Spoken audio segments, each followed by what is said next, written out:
రోజు ఏ కన్నీటితో ఇక్కడికి వచ్చినా అది మానసిక కన్నీరై ఉండొచ్చు, లేకపోతే శారీరక సంబంధమైన కన్నీరై ఉండొచ్చు. నిరాశతో విడుస్తున్న కన్నీరు. ఏంటి ఆ నిరాశ?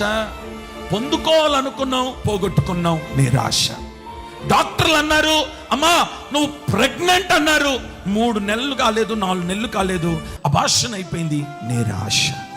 మ్యారేజ్ అంతా సెట్ అయిపోయింది, ఇక రేపో మాపో జరగబోతుంది, క్యాన్సిల్ అయింది. నిరాశ.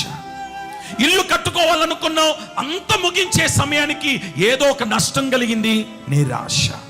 భయంకరమైన పరిస్థితుల్లో ఏమండి, చేతి వరకు అందినది చేతి దగ్గరకు వచ్చేటప్పటికి అందుకోలేక వదులుకున్నావే, అది నిరాశ.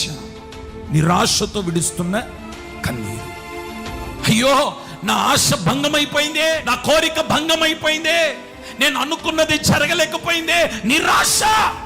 యేసయ్య మాట్లాడుతున్నాడు, నీ నిరాశను కొట్టివేయడానికి నేను పునరుత్థానుడైనాను. అమ్మా ఇక నువ్వు ఏడవవద్దు.